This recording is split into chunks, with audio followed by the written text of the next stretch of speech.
이게 지금 42피스인데 3만원, 쉬운 2피스인데 5만원. 그럼 벌써 이게 10피스가 만원인데 가격은 무려 2만원이나 비싼 거잖아요. 코스트코 왜 이래요? 왜 이렇게 갑자기 비싼 거죠? 잠깐만.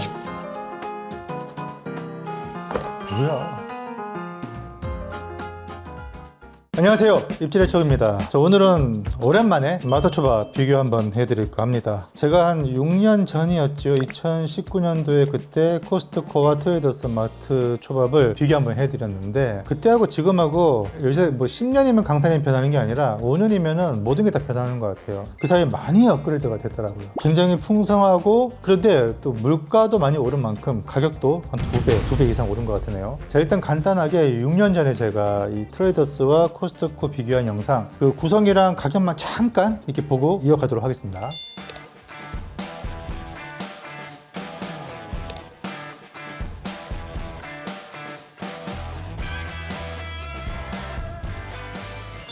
자, 6년 만에 코스트코랑 트레이더스 패밀리 초밥을 사왔는데 지금 양도 장난 아닙니다. 일단은 트레이더스를 보면은 42피스나 들어갔어요. 1인당 10피스씩 잡았을 때 4인분 좀 많이 먹고 싶다 그러면 3명에서 충분히 먹을 수 있거든요. 가격은 29,980원, 그러니까 3만원이라고 보면 되겠습니다. 자, 그 다음에 이제 코스트코를 보면은 프리미엄 스시 콤보에서 52피스예요, 무려.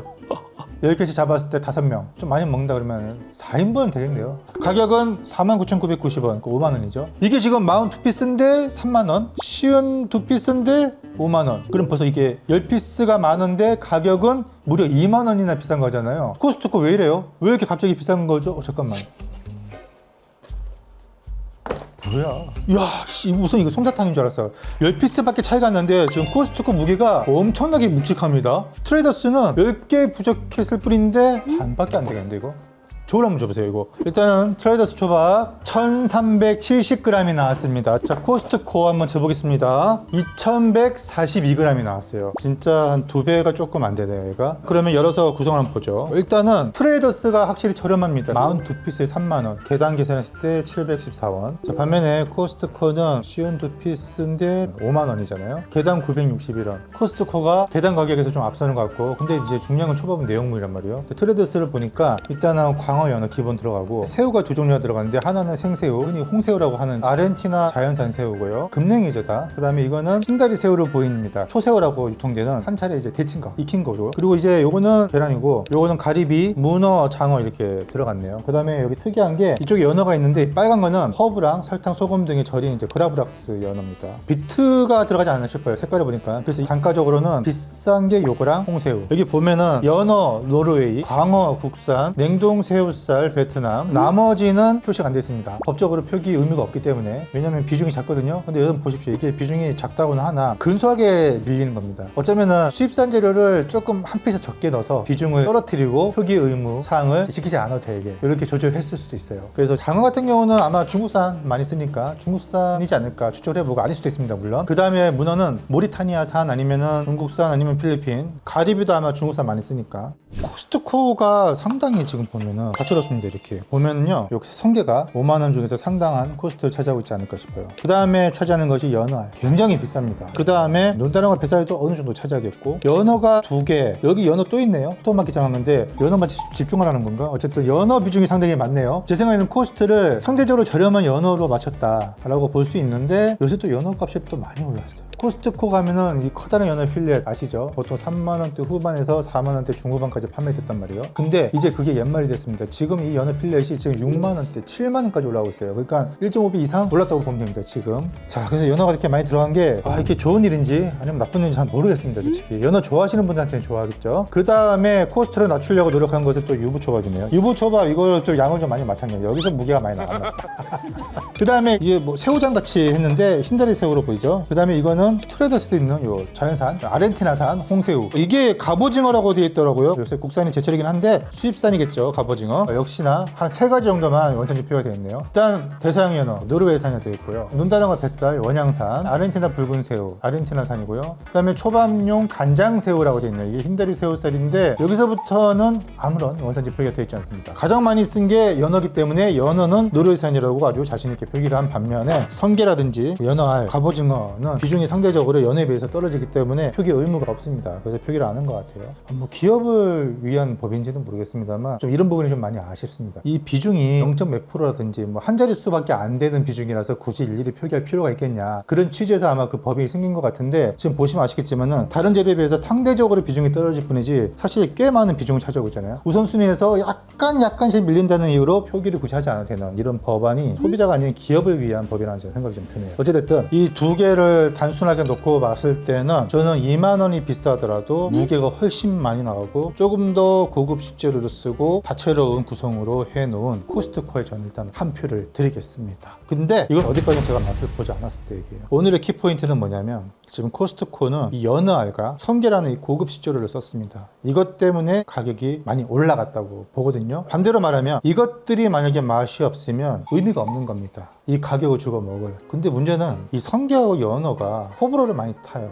걸핏하면 비리고, 성게 같은 경우는 쿰쿰하고 시궁창 냄새가 나기도 합니다. 그 신선도와 관계없이요. 같은 원산지에서 매일 받아 쓰는 집도 하소연을 할 정도예요. 그날마다 성게 컨디션이 달라서 어떤 건 냄새 나고 어떤 건 냄새가 안 나고 막 그러거든요. 그래서 그것까지 이 대형 마트가 제어할 수 있는 제한은 없다고 봅니다. 그래서 여러분, 제가 이거를 먹고 만약에 맛이 없다라고 평가를 해도 여러분이 드셨을 때 또 맛이 있는 성게가 들어왔을 수가 있어요. 성게가 정말로 복불복이거든요. 연어에도 마찬가지입니다. 그래서 오늘의 관전 포인트는 바로 이 성게와 연어알의 퀄리티, 이 맛의 여부에 달렸다고 보시면 되겠습니다. 야, 성게 이거 금방 녹거든요, 상온에. 여러분 이거 꼭 사러 가실 때는 본행에 대해서 대책을 좀 마련하고 사와야 됩니다. 안 그러면 이거 그냥 샀다가 트렁크에 넣어놓고 오면 이거 다 녹아버립니다. 저런 느낌. 일단 냄새가 없네.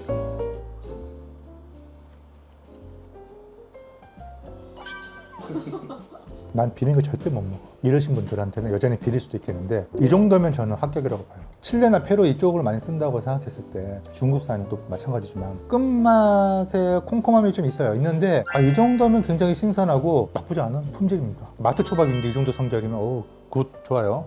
자, 연어알이 진짜 비쌉니다. 연어알이요, 가공 회사랑 원산지에 따라서 가격이 천차만별이한데 그래도 전반적으로 비싸기 때문에 요새 송어알을 연어알처럼 막 쓰더라고요. 심지어 송어알을 연어알이라고 이렇게 패키징해서 파는 걸 봤는데, 그 정도로 연어알이 비싸니까 연어알 샀던 못 쓰거든요. 얘는 딱 봐도 지금 연어알이에요. 송어알이 아니라. 먹어보겠습니다. 맛있네. 약간 애들 빈틈 있으면 좀 꼬집어 내려고 그랬는데 빈틈이 없네. 이 정도면. 연어알은 이제 선도에 따라서 탱글탱글함이 달라요. 지금 이거 쉽게 무너지는데 이건 뭐 어쩔 수 없어요. 진짜 좋은 연어는 딱 눌렀을 때 딱 버티다가 끝에서 탁 하고 터지는 그런 맛이 있거든요. 그런 걸 바라면 안 되고 최소한 비리질 않네요. 감칠맛도 있고 맛있습니다. 그 다음에 이제 궁금했던 논다령어 뱃살. 야, 근데 무게가 많이 나가는 이유를 알았네. 지금 밥 두께를 보세요. 어쨌든 논다령어 초밥인데 이런 느낌이고요. 무난합니다. 어떤 건 이제 특유의 질긴 섬유질 때문에 되게 질기거든요. 안 끊기고 입에 남는데 그런 것도 하나도 없고, 지방은 좀 많이 부족한데 담백하고 깔끔하네요. 다음은 이제 뭐 먹을까요? 하나씩 다 먹으면 나 오늘 배불러 죽을 것 같은데 이거 대표적으로 몇 개만 먹겠습니다. 홍새우 이런 거는 안 봐도 다 퀄리티가 비슷하고 이거는 맛도 비슷해요. 갑오징어. 자, 이렇게 생겼고요. 보통 이제 밥알에다 이렇게 찍어도 되는데 밥에 찍으면 짜잖아요. 그래서 면에다 찍으려고 하니까 이게 떨어지고, 그래서 저는 어떻게 하냐면은 초생강 있잖아요. 간장에서 이렇게 해갖고요, 바릅니다. 이렇게 부칠하게 좋게 하면 좋은데 근데 소생강이 좀 조사놨어. 이야, 두툼합니다. 회가 아닌 밥이. 네. 갑오징어 살도 두껍고 꼬독꼬독 씹히는 씹힘도 되게 좋고 끈적한 맛도 없고 잘 만들었네. 6년 전에 코스트코 초밥 솔직히 개판이었잖아. 제가 그때는 트레이더스에 한 표를 제가 줬던 걸로 기억하는데 코스트코가 장족의 발전을 이뤘네.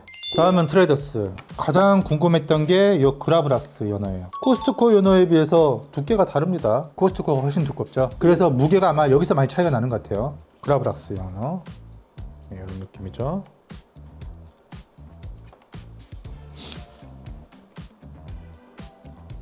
입에 딱 넣자마자 되게 부드러우면서 이국적인 향이 확 나네요. 전반적으로 달아. 향긋하면서도 약간 단내가 좀 나는 그런 연어 회였습니다. 장어입니다. 무난합니다. 생각보다 비린내가 안 나고, 그리고 이 장어가요, 여기서 뭐 이렇게 손질하고 구워서 한 게 아니라 다 제품은 나온 겁니다. 완제품을 초밥용으로 나온 걸 그냥 쓴 거죠. 자, 문어. 문어는 기름기가 없다 보니까 와사비가 코를 찌르고 들어옵니다. 문어가 적당히 씹히는 느낌이 좋긴 한데 끝에 좀 질겨서 남는 부위가 있고, 문어 하면은 문어 특유의 풍미가 있어야 될 거 아니에요. 그런 게 없습니다. 물에 빨아서 문어의 그 달큰한 즙, 그 맛있는 풍미가 좀 많이 빠져나간 듯한 그런 느낌이 좀 많이 드네요. 근데 식감 요거 하나 느끼기 위해서 먹는 그런 것 같습니다. 가장 중요한 게 연어인데요. 연어끼리 한번 비교를 한번 해보죠. 지금 보시면 아시겠지만은 연어의 두께, 원물의 크기도 차이가 많이 납니다. 지금 얘는 여기 지금 혈압육이 일부 갈변이 됐잖아요. 이게 연어 특유의 비린 맛을 내기도 해요. 얇기도 얇고 모양이 약간 애매하게 지금 잘라져가지고, 이제 가시가 있었던 부위죠. 가시 이제 핀셋으로 뽑았겠죠, 여기는. 반면에 이쪽은 부위가, 이거는 이제 제가 산 제품이 그랬는지 모르겠는데 부위가 조금 더 좋아 보입니다. 트레더스부터 먼저.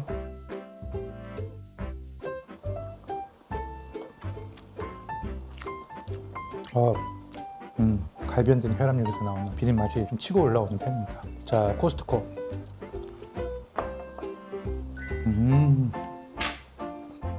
훨씬 맛있네. 저 같은 경우는 왜 마트초밥을 안 먹냐면, 마트초밥 자체가 문제가 있어서가 아닙니다. 어차피 매일 먹는 것도 아니고 어쩌다 한 번씩 먹는 초밥, 한 뭐 몇천 원만 더 주면은 동네 초밥집 가도 이거보다는 조금 더 맛있는 좀 따끈따끈한 갓 지은 초밥을 먹을 수 있는데, 굳이 내가 이거를 먹어야 필요가 있나 하는 차원에서 평소에 잘 안 먹게 되는 것 같더라고요. 근데 그런 저라도 어디만 놀러 가야 할 때 저도 가끔씩 이용을 합니다. 밥에 대해서 제가 말씀드리자면, 원래 그 니기리 초밥이라고 하잖아요. 전통 초밥은 그 사르먼드와 비슷한 체온으로 밥이 조금 뜨뜻미지근해야 맛있거든요. 근데 사실 한국의 초밥이 보급이 된 지 역사적으로 그렇게 오래되진 않았어요. 그 한국의 초밥 대중화에 많이 기여한 곳이 대형 마트라고 저는 생각합니다. 그때 당시에는요, 이마트에서 막 이렇게 개당 500원씩 비닐에다가 이렇게 소포장해서 이렇게 판 거 아마 기억하시는 분들은 아실 거예요. 그런 거를 많이 드셨죠. 그리고 그때 당시에 또 뭐가 유행했냐면, 초밥 전문 프랜차이즈, 우동, 돈가스, 초밥, 이렇게 세트로 많이 파는 초밥 프랜차이즈가 많이 유행이 됐죠. 이제 와서 말씀드린 거지만 좀 많이 개판을 쳐놨습니다. 예전에 한참 문제가 됐던 뭐 틸라피아라든지 여러 가지 초밥용으로 그렇게 썩 품질이 좋지 못한 동남아산 물고기, 민물고기 이런 것들도 초밥에 많이 썼고요. 냉동 초밥 재료 중에서도 질 떨어지는 건 많이 써서 코스트 많이 낮췄죠. 우리 국민들도 그런 초밥으로 많이 익숙해져 있습니다. 대형마트나 프랜차이즈에서도 그런 초밥 문화를 많이 선도했던 게 사실이죠. 근데 이제 시대가 바뀌었고 2000년대 한 중반 이후부터 우리나라 외식 산업이 급속도로 발전했잖아요. 전반적으로 우리가 이제 외식을 통해서 먹을 수 있는 이 음식들의 그 맛이 상향 평준화가 되었습니다. 초밥도 예외는 아니에요. 제가 6년 전에 제가 리뷰를 해드렸잖아요. 그때에 비해서는 트레이더스도 그렇고 코스트코도 그렇고 정말 많은 발전이 있었던 거를 오늘 막상 먹어보니까 새삼 느끼게 되더라고요. 그때 당시에는 제가 트레이더스에 제가 한 표를 드렸는데, 오늘은 코스트코가 거의 지금 압승일 정도로 월등히 뛰어나거든요. 저는 초밥에서 가장 중요한 거는 해도 해인데 밥이라고 생각하거든요. 사실 우리나라 초밥의 문제가, 초밥이라는 이 특성에 맞는 쌀 품종이 있어요. 그런 것들을 충분히 좀 고려해서 샤리를 만들면 떡지지 않고 밥 하나하나 따로 넣으면서 꼬들꼬들한 그런 밥맛을 느낄 수 있는데, 최근까지도 보면은 마트 초밥의 가장 큰 문제가 밥이 떡밥이라는 거예요. 밥이 떡지는 것은 예나 지금이나 크게 발전이 없구나 이런 생각을 많이 하게 됩니다. 근데 그 와중에도 지금 코스트코 초밥은 밥이 떡짐이 제가 예전에 느꼈던 거에 비해서는 많이 개선이 된 것 같아요. 좀 촉촉함이 남아있고요. 둘 다 단점은 너무 달아요. 정말 밥이 달아요. 원래 샤리가 이렇게 달면은 재료의 맛을 잘 못 느끼거든요. 그래서 약간 저가 재료를 쓸 때 눈가림으로 필요 이상 차갑게 해서 낸다거나, 아니면 좀 단맛을 많이 첨가해서 식재료가 가진 불리한 맛을 좀 가리거나 하거든요. 아직까지도 좀 샤리는 우리나라가 조금 아쉬운 부분이 있습니다. 제가 또 이럴 때마다 또 일본 얘기해서 죄송한데 원래 초밥은 차가우면 안 되지만 마트 초밥은 그 특성상 차갑게 보관해서 판매될 수밖에 없잖아요. 일본에 후쿠오카나 오사카 가서 마트 초밥 제가 사 먹어봤어요. 거기도 이제 마트 초밥이라고 해서 우리나라 크게 다르지 않을 것 같은데 다르더라고요. 왜 다른지 모르겠어요. 생선도 물론 다르고 질도 다르고 다른데 밥이 좀 다르더라고요. 아마. 물론 이제 우리나라가 이제 초밥의 종주국이니까 당연히 뛰어날 수밖에 없겠지만, 오늘 일단 6년 전보다는 많이 좋아졌지만 밥이 여전히 좀 아쉽다. 아무튼 초밥을 드시고자 하시는 분들한테는 도움이 됐으면 좋겠고요. 오늘은 이만 마치고 다음에 더 재미있고 유용한 소식으로 찾아뵙겠습니다. 감사합니다.